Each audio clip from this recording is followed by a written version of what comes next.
A religiosidade é um dano maior do que a incredulidade. Porque quando você tem um ignorante, é mais fácil você ensinar um ignorante do que um pretenso sábio.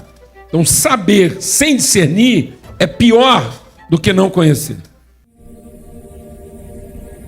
E eu quero compartilhar com os irmãos, bem simples, mas na minha vida pessoal, profundamente revelador. É o que tem transformado meu entendimento. Eu creio que eu estava compartilhando com os irmãos agora há pouco, e eu disse assim, se eu tivesse que identificar uma palavra que Deus colocou no coração, e que eu falei assim, Paulo Júnior, escolhe de todas as mensagens que você já compartilhou, escolhe uma e é só essa que você vai pregar pro resto da vida, em qualquer lugar que você for. Seria isso. Seria isso. Eu creio que não existe nada mais esclarecedor, nada mais pedagógico do que aquilo que a gente quer compartilhar. Na verdade, tudo mais que a gente compartilha aqui como povo de Deus, como igreja, tem centralidade nessa palavra. Na verdade, é a única palavra que a gente compartilha, só que a gente vai fazer isso de várias formas. É como se você tivesse os ingredientes principais e a cada semana você está fazendo pratos diferentes com aqueles mesmos ingredientes. Mas essa é a essência da mensagem, porque é a essência do ensinamento de Jesus. Paulo diz que a não compreensão, Paulo diz, olha, o povo de Deus, ele não está falando das outras pessoas. Ele está falando do povo de Deus, o povo que caminha com Deus. Ele está falando da igreja. Ele diz assim, não compreender, não refletir, não meditar sobre essa palavra, adoece. Ele diz que a razão essencial de toda forma de patologia na vida do cristão, patologia no sentido da disposição, da compreensão e da perseverança. Então, às vezes, eu não acho disposição, eu não tenho compreensão e, por isso mesmo, eu desanimo facilmente. Então, ele diz que essa patologia que pode matar um cristão. Ele diz que um cristão pode ser morto prematuramente. Ele começa ficando fraco, por não compreender. E aí, por não compreender, ele desanima, ele fica doente. E de doente, ele pode morrer. Então, Paulo está dizendo que a morte espiritual, a morte em vida, vem de não compreender aquilo que Jesus queria nos ensinar. Então, amados, o que nós queremos compartilhar aqui é que a gente tem que ser iluminado por Deus. Porque se não houver iluminação do nosso entendimento, nós vamos adotando práticas religiosas, e aí nós vamos ficando religiosos demais e entendido de menos. E Paulo diz que quando a gente não compreende o cerne da mensagem, do que Deus quer nos comunicar, a religiosidade, presta atenção no que Paulo diz lá em 1 Coríntios 11, ele diz assim, a consequência mais grave da religiosidade é que vossas reuniões, o momento em que vocês estão juntos, começa a fazer mais mal do que bem. Você já imaginou Paulo falando isso para a igreja? Ele está falando isso para a igreja. Ele diz assim, olha, se você não tiver compreensão, estar reunido é pior do que não estar. Já imaginou? Ele está dizendo que a religiosidade é um dano maior. A religiosidade é um dano maior do que a incredulidade. Porque quando você tem um ignorante, é mais fácil você ensinar um ignorante do que um pretenso sábio. Então, saber sem discernir é pior do que não conhecer. Amém, irmãos?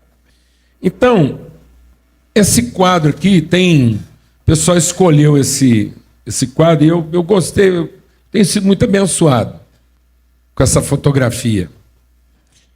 Porque quando eu vi essa fotografia a primeira vez, o que vem no meu coração é o seguinte: ou Deus é muito crente do que ele faz, ou ele é muito louco, um irresponsável.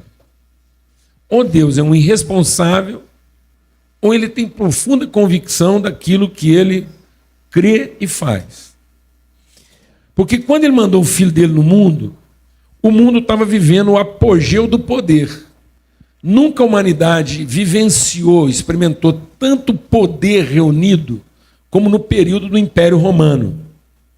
Hoje, a gente tem muito poder, mas é um poder de truculência. É um poder que se impõe pela tecnologia, pela truculência. Mas na época romana, era um poder com requinte. Hoje, o poder não tem a menor sofisticação. Então, hoje, o poder empobreceu. Na época do Império Romano, o poder era sofisticado. O que eu quero dizer? O cara não fazia um tanque de guerra e pintava ele de verde para camuflar, não. Ele não tinha o menor interesse de camuflar uma biga romana. Uma biga romana, ela vinha com obra de arte. Aquilo era para a guerra e vinha com escultura, vinha com um filé de ouro. Aquilo era para a guerra. A espada dos caras não era um revólver preto só para dar tiro e matar os outros. Não, era bem mais sofisticado. Ele era bordado, tinha uma empoeiradura de osso, recortado. Aquilo levava um tempão para o cara fazer, porque não era só o poder. Era para a pessoa entender diante de quem que ela estava. Era para criar um estado de inibição tal que a pessoa não conseguia reagir nem intelectualmente. Era para o povo entender que aquilo levou tempo, que aquilo era uma construção. Nós estamos falando de um império que durou séculos. Séculos. Estão me entendendo isso ou não, Marcos? Então, era uma coisa que se impunha pela sua grandiosidade, não apenas pela sua força. Era grandioso, ostensivo. Eu sou engenheiro e gosto muito da área de construção e arquitetura. E a primeira construção romana que eu vi de perto, eu sofri um impacto. Porque eu vi prédios construídos com blocos de granito, de mais de 1 metro cúbico de granito ou mármore. Uma pedra gigantesca, 1 metro por 1 metro por 1 metro e tanto, mais de 1 metro cúbico de volume, de massa. E aquilo não era simplesmente pôr uma pedra em cima da outra. Cada pedra daquela era bisotada em todos os seus contornos.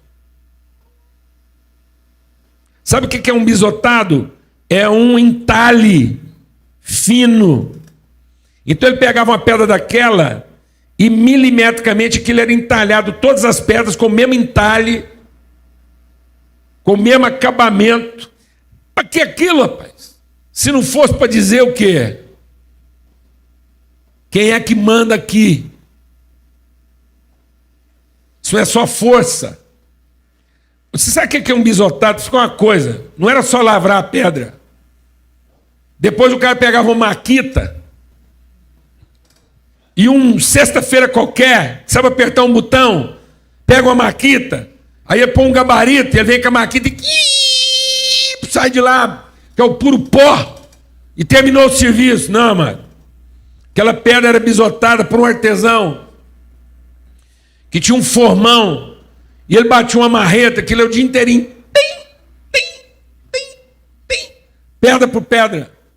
Depois de umas 5 ou 6 batidas com o formão, ele tinha que parar e amolar a ferramenta. E aí dele, se aquele bisotado não tivesse igualzinho, o pau comia. Entendeu, irmão? Alguém está entendendo o que eu estou falando ou não? Porque depois não tinha reboco para cobrir aquilo, não. Estava acompanhando a construção de um prédio esses dias. Fiquei olhando aquilo. Falei assim, o que eles vão gastar de reboco para cobrir a bagaceira que eles estão fazendo aqui? Dá para fazer outro prédio igual esse. É ou não é verdade, cara? Você vê uns trem aí que o cara começa rebocando com 1,5 centímetros e termina com quase 15.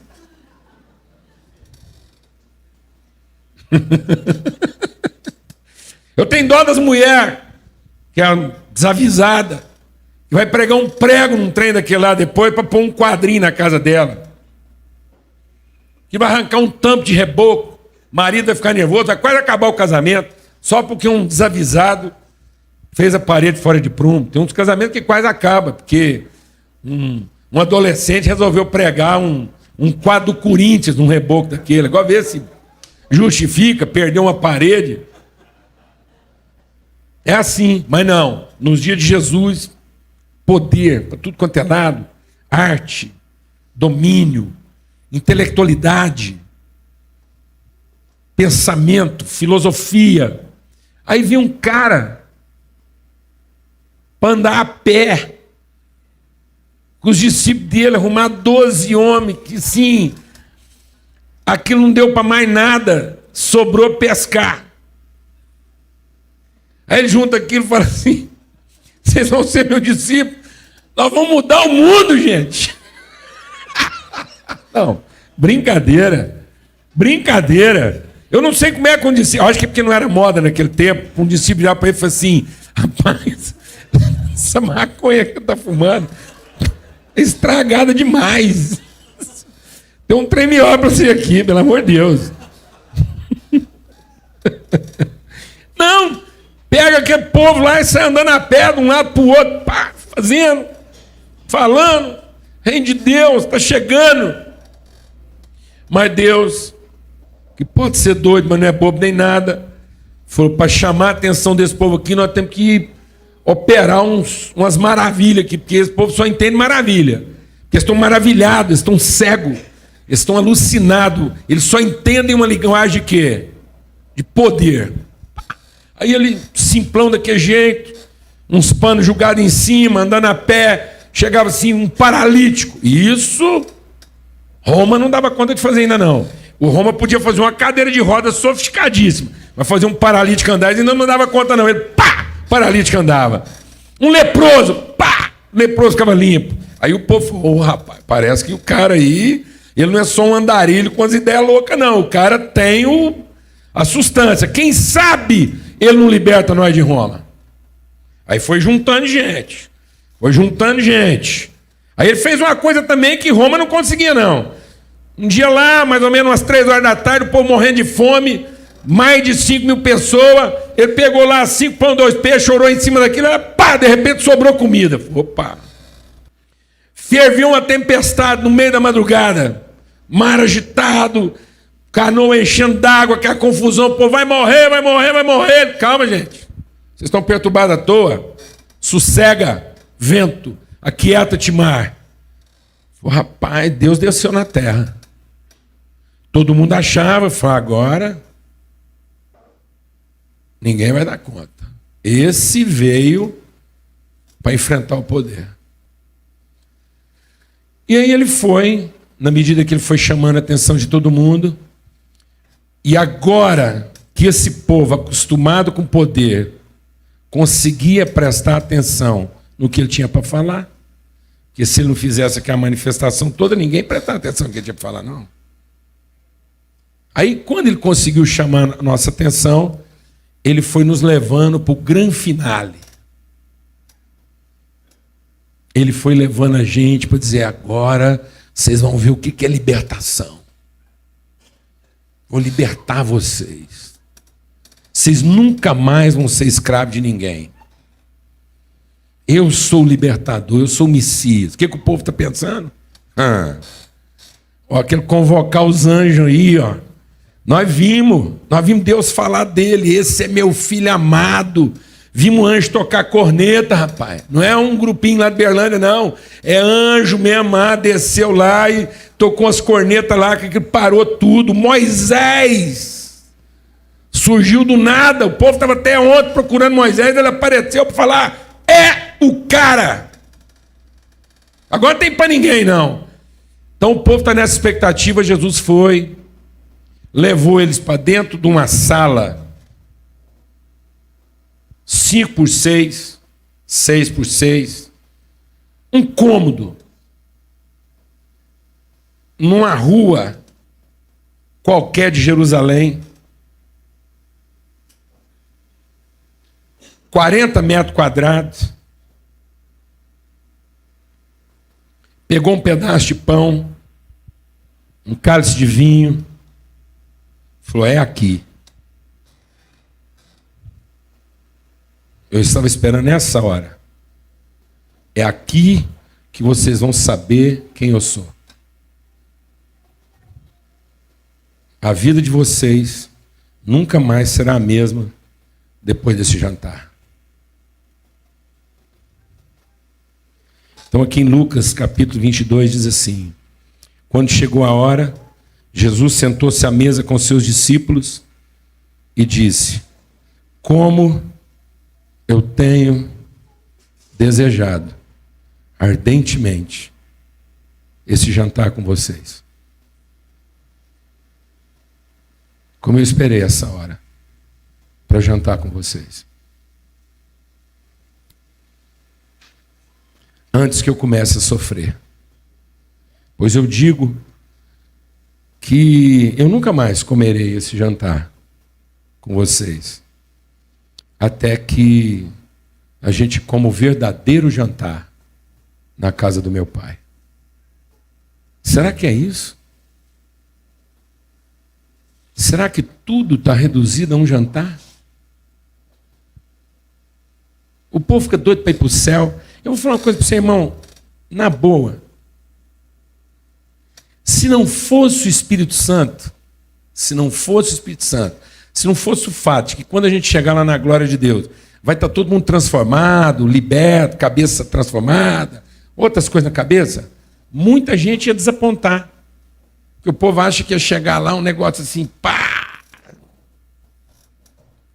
E é só um pai esperando a família para jantar. Pode um trem desse? A verdade da vida num jantar. Sabe, meu irmão? Isso é uma repetição. O povo de Deus já tinha passado 400 anos no deserto. No deserto não, no Egito. O povo de Deus estava escravo, durante 400 anos. 400 anos queriam dizer que eles estavam escravos já há aproximadamente 7 gerações. Isso quer dizer o seguinte: era uma geração de 7 gerações. Isso quer dizer o seguinte, que depois de 400 anos, ninguém mais sabia, ninguém mais conseguia saber o que é ser livre. Porque todo mundo já tinha uma mentalidade o quê? Escrava. Eles não estavam escravos. Depois de 400 anos, escravos, ninguém mais estava escravo. Durante os primeiros 50, 100 anos, eles estavam escravos. Depois de 400 anos, eles eram escravos. A mente deles estava escravizada. Isso quer dizer o seguinte: eles perderam o senso de família, porque ninguém mais pertencia a uma família, todo mundo pertencia ao poder. Ninguém era mais marido, mulher, pai, mãe de ninguém. Filho, então, nem se fala. Todo mundo pertencia ao sistema. O compromisso não era com as relações. O compromisso era com o trabalho para sobreviver. A sobrevivência é o que mais importa para um escravo. Por isso, ninguém podia ser fraco, nem doente, nem incapaz. Porque um escravo paralítico, cego, doente, incapaz, estúpido, não ia sobreviver. Porque ninguém ia alimentar um pária. Então, o grande valor da escravidão é capacidade, saúde física, agilidade, esperteza. Essa é a sobrevida do escravo. E toda a mentalidade dele é para cumprir a tarefa. Por isso, intimidade, relacionamento, o que significa isso? A vida só tem um sentido: trabalhar muito para merecer continuar existindo.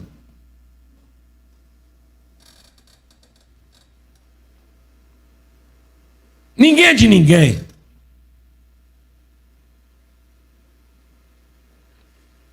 Meu filho, você quer continuar vivendo?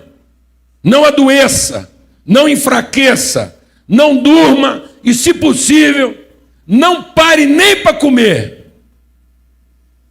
Muito menos com os amigos. Porque o lance aqui é trabalhar para você ganhar, viver, sobreviver e ter poder para continuar existindo. Esse é o sentido da vida. E se você for muito bom de serviço, talvez você mereça uma condição melhor entre os escravos. Talvez você deixe de trabalhar no campo e vai trabalhar no palácio. Em vez de comer marmita, você vai comer as sobras dos banquetes. Entendeu, irmãos? E aí Deus vem libertar esse povo. Sabe como é que Deus liberta esse povo? Vou explicar. Ele vem dando manifestações de poder. Transformou o rio Nilo em sangue, mandou umas rãs, uns gafanhotos, e foi fazendo uns trem assim prodigioso para o rei dos escravos saber que Deus era poderoso. Mas na hora mesmo de secar o bagaço, na hora mesmo de libertar o povo dele, na hora de mostrar para o povo como é que esse povo ia ser liberto, e qual foi sua maior manifestação de autoridade, ele marcou um jantar em família. E disse o seguinte, agora é o seguinte, quem não quiser ser mais escravo, junta a família inteira em casa para jantar. E todo mundo que você gosta, você chama para jantar. Põe todo mundo lá dentro. Porque quem não estiver jantando com a família, vai morrer.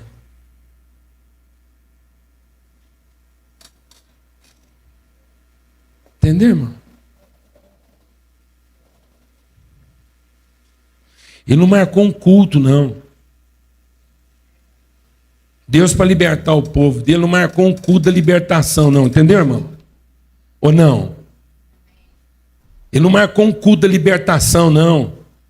Chamou uns anjos bons de trombeta para tocar, um pregador violento para pregar, e amaldiçoou que os inimigos tudo, e mandou descer fogo do céu e libertou todo mundo. Sabe por que ele não fez isso? Porque o povo continuaria escravo. Escravo do quê? De poder. Porque o que liberta não é a experiência com poder, é a consciência do amor e das relações. O que liberta não é culto. Sabe o que liberta? É jantar com os irmãos. Não tem culto de libertação, não, irmão. Tem jantar de libertação.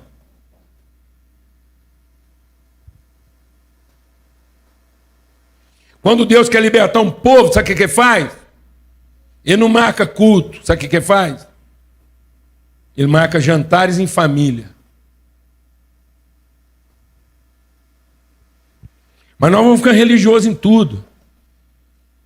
Por exemplo, a gente acha que louvor é cantar para Deus. Não, mas vou falar aqui que é louvor. Deus é Pai. E o trem que ele acha mais bom é os filhos dele reunir para cantar. Ele acha que bom demais, ver os meninos cantando. Aí um tá triste, pôs uma música de tristeza, o outro chora junto. Aí o trem tá triste, e todo mundo chora com o que tá triste. Aí o outro não aguenta aquilo e fala, não, gente, vamos cantar umas músicas mais alegres. Aí o cara levanta uma música alegre e pá, todo mundo começa a cantar com ele. Aí um outro tá lá. Não, gente, ó, eu não tô nem triste nem alegre, eu tô com saudade demais. Vamos cantar umas músicas de saudade? Aí pá, começa a cantar um trem de saudade, uns cantos, uns negócios. Aí aquele trem, eu vou falar, não, gente, agora vamos cantar umas músicas assim de esperança, de futuro. Aí um declama uma poesia, um outro faz um verso, Eles abraçam, o outro fala assim, eu quero é pintar um quadro. Aí aquele pai de família olha para aquilo e fala, rapaz, mas que família espetacular. Olha como é que eles cuidam uns dos outros. Tem família melhor do que essa? Esse povo, quando reúne, é só libertação. Ninguém está preocupado em comer. Jantar bom dessa família, qualquer tantinho de comida que você faz, sobra, porque eles estão mais preocupados em abençoar uns aos outros. Aqui a tia traz aquela galinhada azeda, aqui a maionese salgada, e eles ainda fazem achabão. E o ano que vem atrai de novo, achando que agradou. Mas o povo gosta é dela vindo. Isso é libertador. Mas a gente vai ficando religioso. E a gente acha que não precisa mais jantar. Basta fazer culto.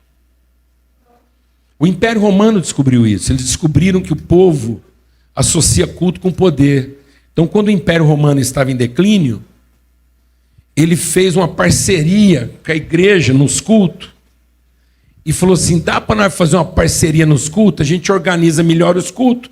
Vocês não perdem o poder, nem nós. Vocês é meio bagunçado aí, mas a gente vai lá e pá!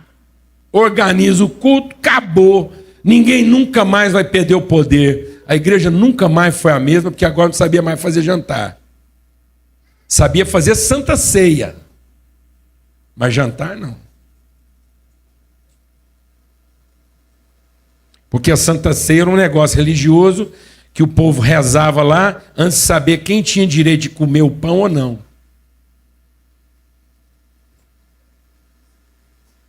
Amados, um jantar é tão libertador que às vezes você acha que a Santa Ceia é um negócio assim, hoje é Santa Ceia, vai baixar um poder especial, sua comida aquele pãozinho sagrado lá, bicho não pega, flecha não entra, aquele pão sagrado fecha o corpo da gente.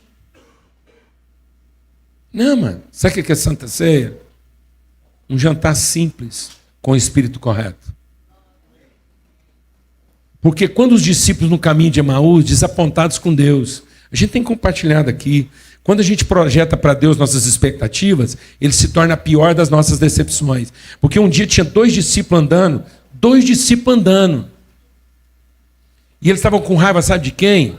De Deus. Eles estavam com tanta raiva de Deus, porque eles foram desapontados, porque Deus não quis libertar eles com poder, ele ficou marcando um jantarzinho lá, em vez de trazer fogo e resolver aquilo logo.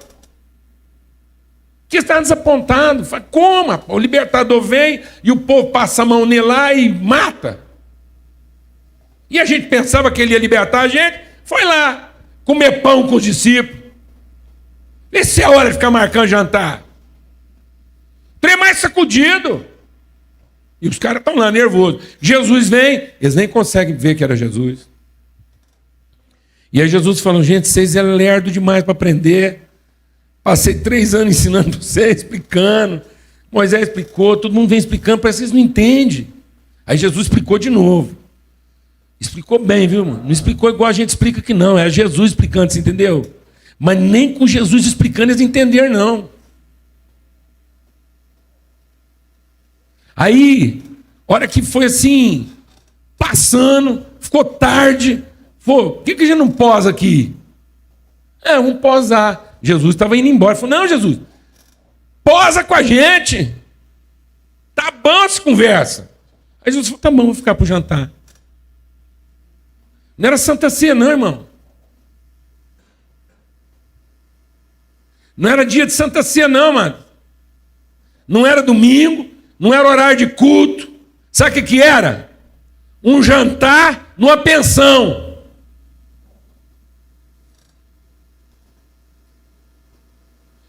Amado, um culto de poder não pode fazer por você o que um jantar numa pensão pode. Jesus parou numa pensão, beira de estrada. Eu que sei as pensões que a gente vê na beira da estrada. Tem cara que acha que aquilo está tudo encapetado, nem para. Jesus parou. Nem perguntou se o dono da pensão era crente. Enfiou ali para dentro. Não era horário de culto nem nada. Não perguntou se o pão era sagrado, feito com a farinha especial. Era o pão da venda.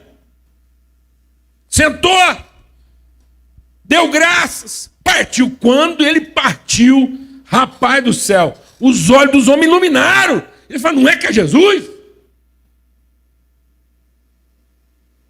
Porque eles entenderam, amados, que jantar não é para comer. Jantar é para ter comunhão. Os olhos dos homens foram iluminados. Jesus nem ficou para comer, foi embora.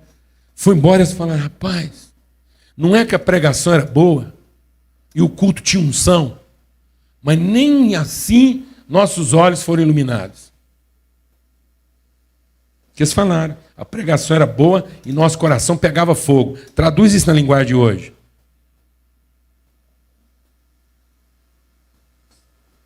Um profeta pregando, com unção, e todo mundo ali no avivamento. O que nós chamamos de avivamento? Rapaz, você viu tanto que o culto estava bom? O homem pregando lá e nosso coração pegando fogo. E continuavam cegos. Até que sentaram na mesa para quê, irmãos? Para jantar. Dia de Santa Ceia, irmão? Não. Então, vamos explicar uma coisa. Sem revelação, uma santa ceia não passa de um simples jantar.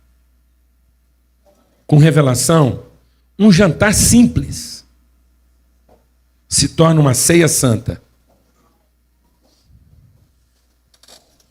Mas quem tem tempo para isso hoje?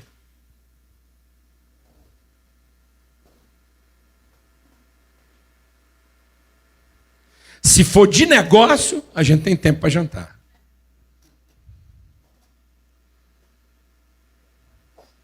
Se falar que é almoço de família, talvez eu vá. Se falar que é um almoço de negócio, eu vou. Deixa eu explicar uma coisa, irmão. Não marque almoço de negócio. Marque almoço com os amigos. Porque se você fizer almoço para fazer amigos, depois do almoço vocês podem fazer negócio. Mas não marque almoço de negócio, porque você não estará fazendo negócio com amigos. Você vai estar fazendo negócio com quem gosta de comer para fazer negócio. Ou fazer negócio comendo. Alguém entendeu o que eu estou falando ou não? Agora, gente que gosta de encontrar com os amigos, com esses você pode fazer negócio.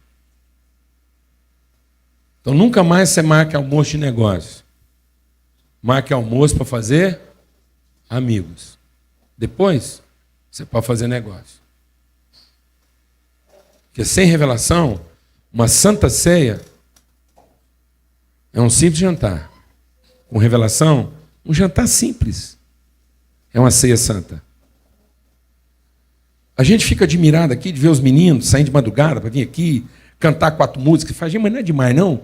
Pegar a chuva, 4 horas, vir aqui para cantar 4 músicas. Será que não é pouco? Vou explicar. Eu não sou saudosista. Não sou. Eu não tenho saudade do passado. Mas eu sou romântico, sou poético. Eu gosto da vida na sua poesia. Então, vou explicar. Antigamente, não estou lembrando o passado, estou só falando de uma poesia antiga. Antigamente, nós tínhamos uma poesia de um jantar. Você está admirado dos caras terem levantado 4 horas para vir para cá? Então é o seguinte, as famílias levantavam às 4, as mães levantavam às 4 horas da manhã, para ralar um milho, separar umas palhas. E aquilo era um fuzuê danado, uma confusão, que tanto de gente. E aí era uma fazeção de trem, é pamonha, é mingau, é curau. Aí, deixa eu explicar uma coisa. Você nem sabe o que é isso. Mas um frango de verdade, ele levava 6 meses para ficar pronto, entendeu? E aquilo é uma trabalheira, tinha que espantar gavião, cuidar de raposa, uma canseira danada. Você não tem noção, não. Separar os ovos, tal, ajeitar aquilo, arrumar um galinheiro. Depois de 6 meses, aquilo ficava pronto. Matar aquilo era uma canseira, corria para o quintal, corre atrás, menino pegando. Trabalheira, meu filho. Sangueira para tudo quanto é lado. Sujava a roupa. E os meninos em volta. Tinha uns meninos safados. Ensinar para os meninos que se eles tivessem dó dos frangos, demorava mais a morrer. Quando matava frango lá em casa, eu tinha prazer em ficar com dó do frango, só para ver o trabalho da empregada. Aquilo voava sangue até no teto. E ela espantando nós.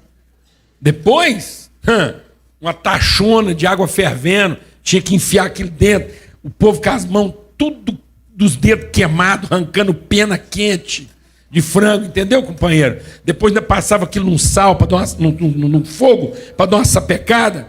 Essa trabalheira toda, lá para as 10h30, 11 horas. Um trem começou lá para as 4. O pernil, então, tinha começado 3 dias antes.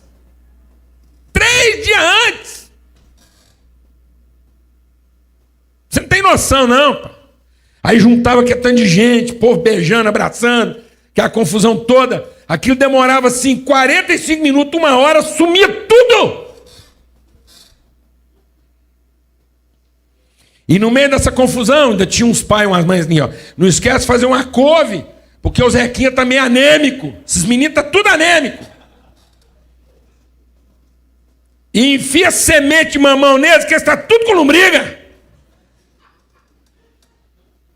Ah, não gosto de bife de fígado. Vai comer, menino. Você tá amarelo, você é pura anemia, falta ferro. Ah, mas não gosto. Então tira tudo da frente dele, porque hoje vai comer só fígado. Pirraça. Pronto, acabou. Deus de misericórdia. Espreme laranja para os meninos não pegar a gripe. Que canseira, amados. Libertador. Porque todo mundo tinha que encontrar formas de servir um ao outro. Não era só comida. Era a celebração da família. As doenças, as esquisitices, as patologias. Dava tempo de estar deprimido, não, mano.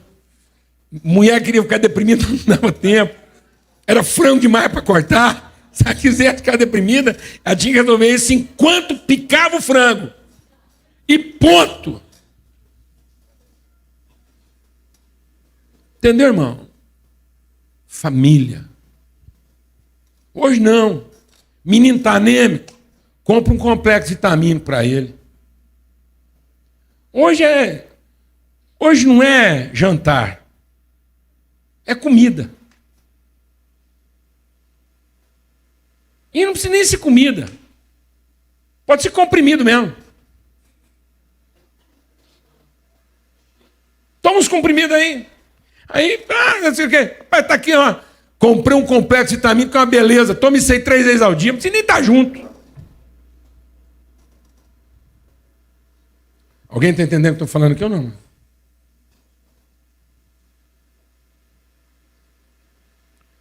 Amado, isso é uma coisa. Não existe frango de 25 dias. Isso é um isopor com essência. Tem pena de frango, bico de frango, carne de frango, nós paga preço de frango. Mas é um trem assim que aquilo é só a nossa pressa.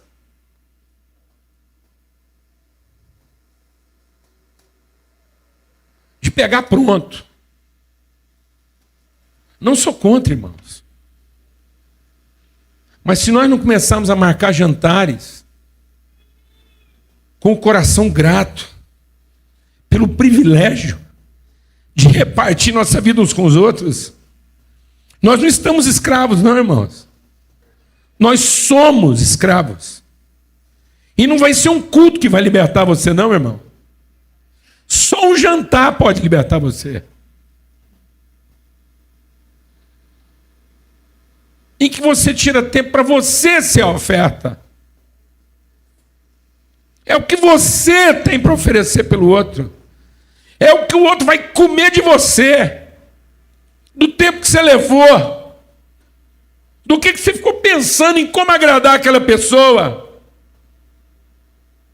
E não como é que você resolveu isso com algum dinheiro passando num freezer de congelado e falou assim, vai ter um jantar de família ali e falar que eu tenho que levar alguma coisa.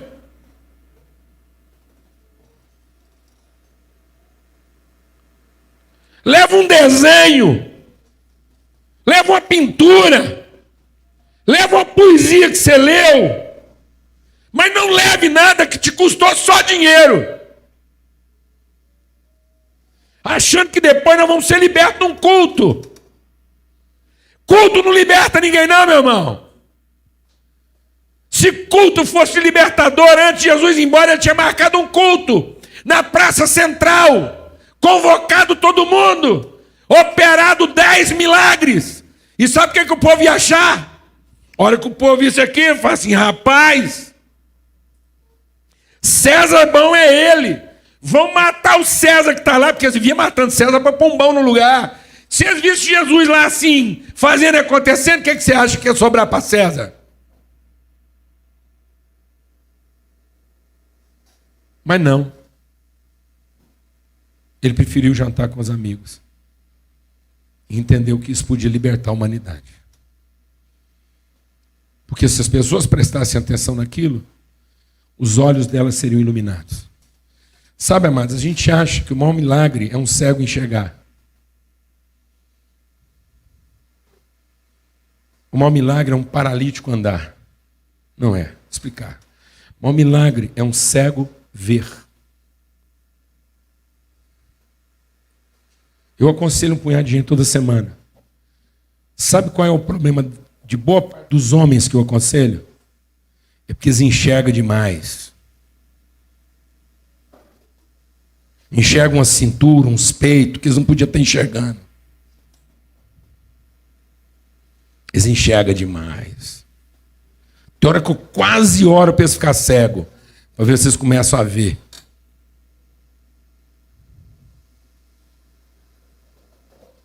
Aconselho umas mulheres que elas escutam demais. Escuta tudo e fica doida da cabeça. Eu quase oro para elas ficar surdas, para conseguir ouvir.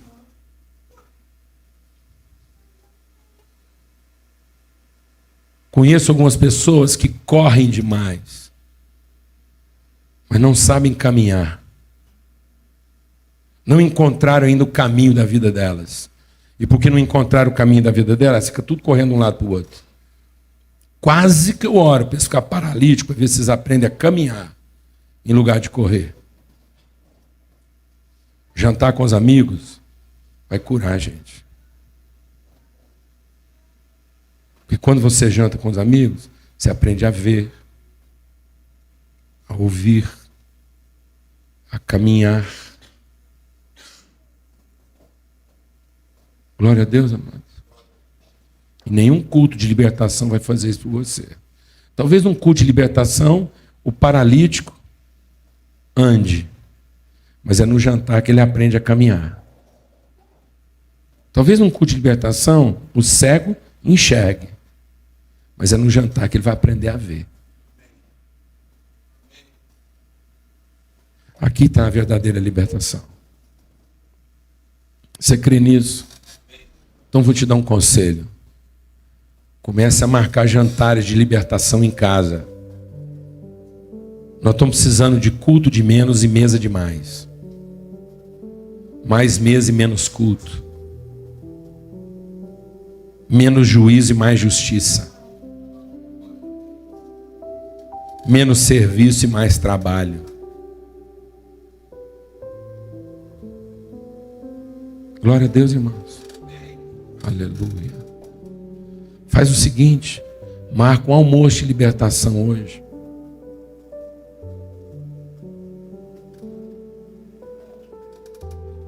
Aleluia, irmão. Pode ser pão com manteiga, você não tem noção do que com pão com manteiga e um leite tem de libertador. Alguns jovens hoje já nascem escravos, porque não sabem mais o poder libertador de um pão com manteiga. Aí eles vão ficando sofisticados.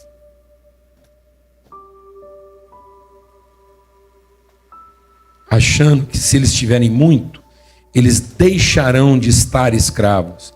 Só que eles não sabem que eles nunca deixarão de estar. Sabe por quê? Porque eles são. Mas jantar com Jesus e com os amigos vai fazer com que você deixe de ser.